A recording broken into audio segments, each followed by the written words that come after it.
पिछली वीडियो में हमने पढ़ा कि वाष्प दाब क्या होता है, वाष्प दाब में अवनमन क्या होता है या आपेक्षिक वाष्प दाब क्या होता है। अब ये जो विलेयता है इसी को और समझाने के लिए एक और दूसरा वैज्ञानिक है जिसका नाम है राउल्ट्स, और राउल्ट्स ने भी नियम दिया। अब ये जो राउल्ट्स का नियम है दो प्रकार के विलेय पदार्थों के लिए है।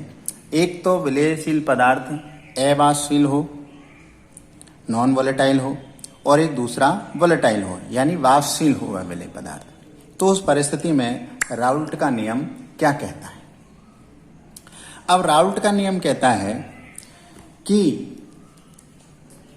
पहली कंडीशन है वाष्पशील विलेय युक्त विलयन के लिए, यानी सॉल्यूशन कंटेनिंग वोलेटाइल सॉल्यूट, वाष्पशील पदार्थ उसमें मिला हुआ है।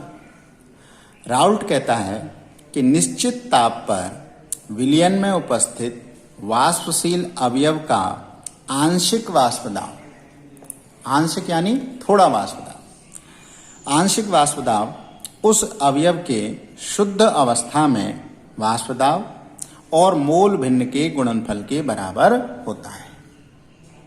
अब देखिए कुल दाब को जैसे अपन ने रिप्रेजेंट कर दिया, टोटल प्रेशर P से रिप्रेजेंट करेंगे अपन, PO से रिप्रेजेंट कर सकते हैं अपन, यानी कि और यदि मान लीजिए हम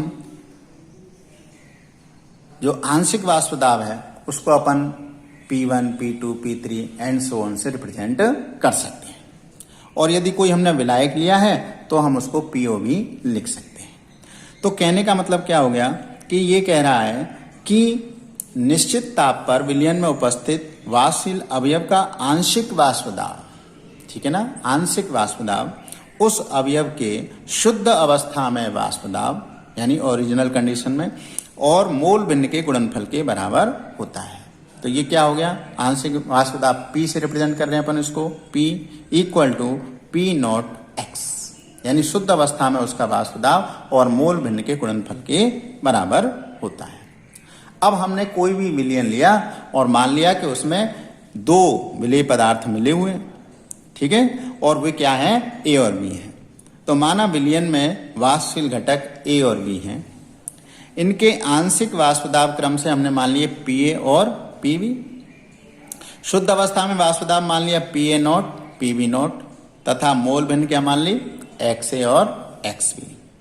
तो उस परिस्थिति में राउल्ट के नियमानुसार क्या हुआ, PA यानी जो उसका आंशिक वाष्प दाब है वो PA नॉट इंटू XA के बराबर होगा, और PB किसके बराबर होगा, PB नॉट इंटू XB, इसके बराबर होगा। अब इसका मतलब क्या हो गया, कुल दाब, कुल दाब क्या हो गया, कुल दाब हो गया P बराबर दोनों जो आंशिक दाब हैं जितने भी हैं, क्योंकि हमने पढ़ा है डाल्टन का नियम 11th क्लास में, P बराबर P1 plus P2 plus P3 and so on. तो P बराबर PA प्लस PB, क्योंकि अभी तो उसमें दो ही विलेय पदार्थ हैं, PA और PB। अब PA की वैल्यू क्या है, PA not XA plus PB not XB। अब हम क्या जानते हैं कि XA और XB क्या है, मोल भिन्न है A और B घटक के। तो मोल भिन्न विलयन की कितने के बराबर होती है, 1 के बराबर होती है। तो XA प्लस XB बराबर क्या है, 1। तो XA की जगह पर अपन 1 माइनस XB लिख सकते हैं। तो हमने वही किया है कि XA की जगह अपन ने 1 माइनस XB लिख लिया, तो PA not 1 minus XB PB not XB। अब इसको यदि खोल के लिखेंगे अपन तो PA नॉट आ गया। अब इसको XB को अपन ने कॉमन ले लिया तो PB not minus PA not. अब ऐसा भी कर सकते हो, आप कहोगे हमने XA क्यों लिया, XB भी तो ले सकते हैं हम, XB ले लो भाई, कोई दिक्कत नहीं है। तो XB बराबर क्या आ जाएगा, 1 माइनस XA, और 1 माइनस XA आ जाएगा तो कंडीशन यहाँ पर रखेंगे अपन 1 माइनस XA की जगह पर, तो हमारे पास में आ जाएगी PB नॉट प्लस XA और PA not minus PB not. ये कंडीशन आ गई हमारे पास।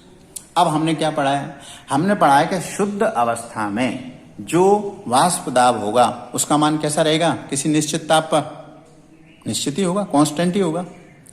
अब जब कांस्टेंट होगा तो इसका मतलब आप समीकरण देख रहे हो तो PA नॉट कांस्टेंट हो गया, PB नॉट कांस्टेंट हो गया, PA नॉट कांस्टेंट हो गया, यानी ये जो कांस्टेंट हो गए। तो इसका मतलब अगर अपन कुल दाब की बात करें तो वो या तो मोल भिन्न यानी XB या XA, यदि मान लीजिए कोई भी विलेय पदार्थ एक लेंगे तो क्या हो गया, X के समानुपाती हो गया कि नहीं हो गया। तो ये जो X है यानी कि जो मूल भिन्न है उसके क्या हो गया, समानुपाती हो गया, या उसमें अपन ग्राफ खींचेंगे तो उसका रेखीय फलन होगा, ऐसा हम कह सकते हैं।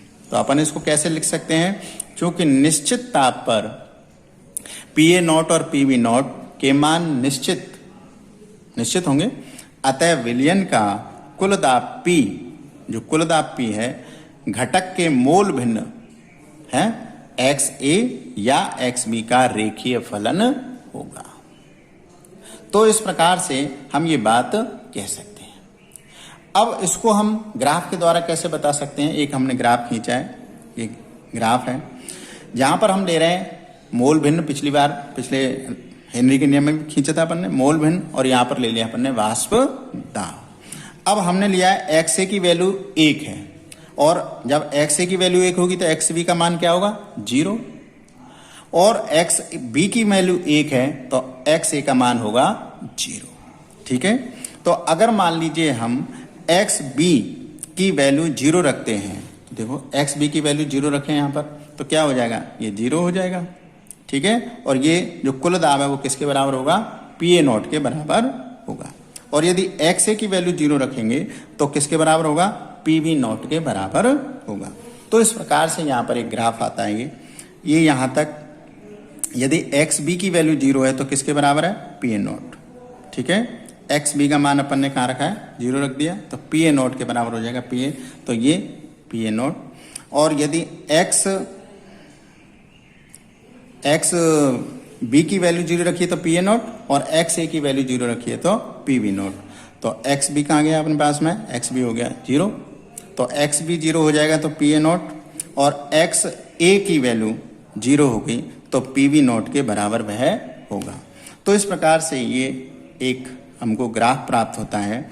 तो XB बराबर 1 है तो ये PA0 के बराबर हो गया, और ये और XB बराबर 0 है तो ये PV0 के बराबर हो गया। तो उस परिस्थिति में ये PB और ये PA को रिप्रेजेंट करेगा, और ये इन दोनों को मिलाने वाली जो लाइन है ये टोटल प्रेशर को रिप्रेजेंट करेगी, प्रदर्शित करेगी, P बराबर PA प्लस PB। अब आप देख रहे हो कि यदि मान लीजिए एक जो गैस है उसके लिए क्या है, दाब PA0 है, और दूसरी जो गैस है उसके लिए दाब क्या है, PV0 है। तो आप देख रहे हो PV0 की वैल्यू ज़्यादा है, यानी उसका जो प्रेशर है वो ज़्यादा है, और PA0 का जो प्रेशर है, वैल्यू है, वो क्या है, कम है। इसका मतलब क्या हो गया कि जो दूसरा घटक है उसकी वाष्प ज़्यादा मात्रा में बन रही है, अतः वह ज़्यादा वाष्पशील होगा। तो अपन कह सकते हैं कुल दाब का न्यूनतम मान PA0 व अधिकतम मान PV0, ये PV0 अधिकतम हो गया, अतः घटक A घटक 2 की तुलना में कम वाष्पशील होगा। या फिर अपन कह सकते हैं कि घटक जो 1 है ये तो हो गया कम वाष्पशील, क्योंकि इसका मान क्या है, कम है, और इसकी मान ज़्यादा है, यानी प्रेशर ज़्यादा है तो वाष्पशील ज़्यादा होगा, तभी तो बनेगी नहीं वाष्पशील, जब ही उसका प्रेशर ज़्यादा होगा, और इसलिए वह ज़्यादा वाष्पशील होगा। तो दूसरा जो घटक है वह ज़्यादा वाष्पशील होगा, पहला घटक कम वाष्पशील होगा। तो इससे ये अपन एक कंडीशन आई कि जबकि हम वाष्पशील विलेय पदार्थ उसमें घोल रहे हैं तो फिर राउल्ट का नियम किस प्रकार से कार्य करता है। दूसरी कंडीशन क्या है, दूसरी हमारे पास में कंडीशन है कि यदि अवाष्पशील विलेय पदार्थ घोला जाए तो फिर क्या होगा राउल्ट के नियम का। अब हमने कहा कि जो घटक है वो भी अवाष्पशील है, कैसा है, अवाष्पशील है। अब जब अवाष्पशील है तो विलयन का जो कुल दाब है वो घटक A के आंशिक दाब के बराबर होगा। अब जब होगा तो इसका मतलब क्या हो गया, PA बराबर PA0 X है, क्योंकि PV की वैल्यू क्या है, 0 है। तो P बराबर क्या हो गया, PA प्लस PV।